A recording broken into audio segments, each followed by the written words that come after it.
Then we consider an important incident that happened internationally during this week. That was the bursting of dam in Libya and consequent flooding and killing of almost maybe a lakh of people or more than that, because the whole city got washed away with huge flooding.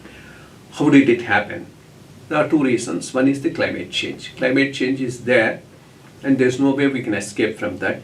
All that we have to do is to mitigate that.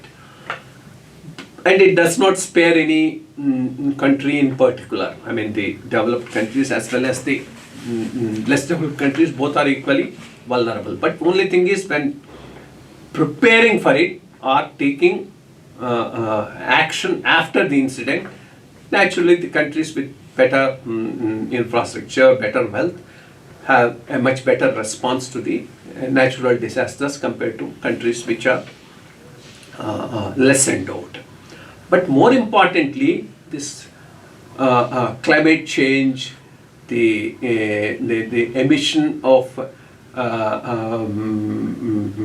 the unhealthy gases like the carbon dioxide and others, how do we prevent it?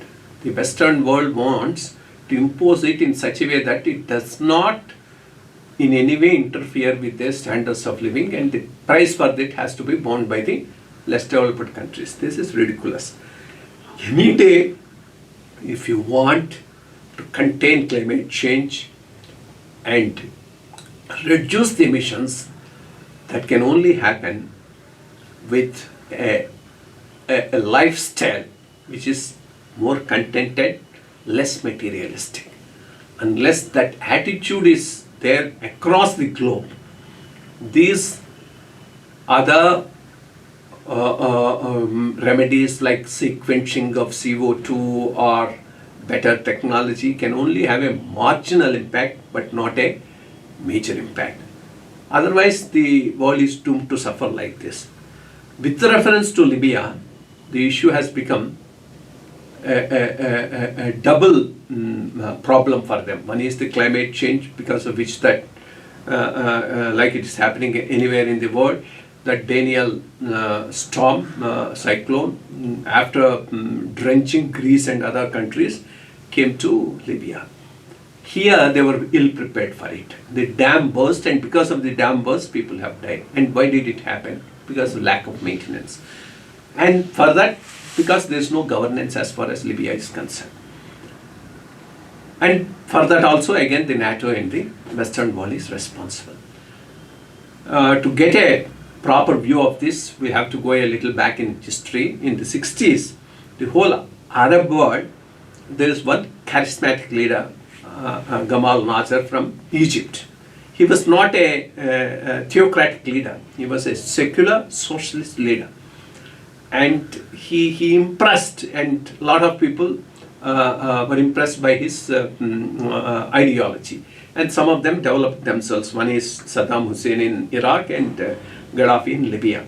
One thing, none of them is democratic. Neither Nazar was democratic, nor Saddam Hussein, nor Gadaffi. And there looks to be some fundamental problem with Islam and democracy. Wherever Islam is prevalent, democracy is not taking roots and sustaining. So that's a much, much bigger issue. But one thing is certain, out of the leaders, Gadaffi was definitely a better leader. He had the good of the people at his heart. The country has done well. The economy has improved well.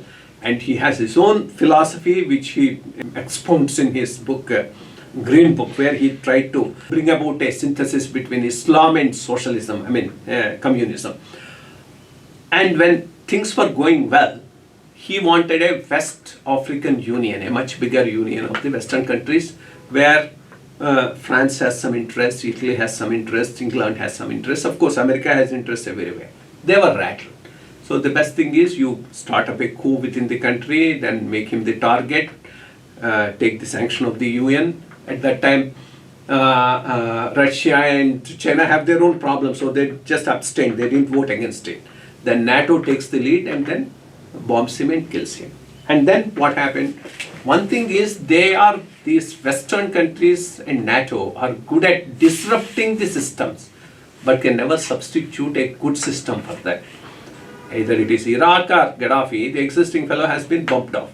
Then you leave the country and leave it in a chaos. Now today in Libya, there are two factions, militias which are fighting, and one controls the east and the other controls the west.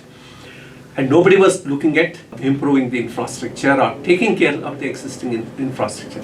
That's exactly why the dam has burst, resulting in the death of so many people. So this way, I think the Western world is really playing a very bad role in a unipolar world after USSR got disintegrated.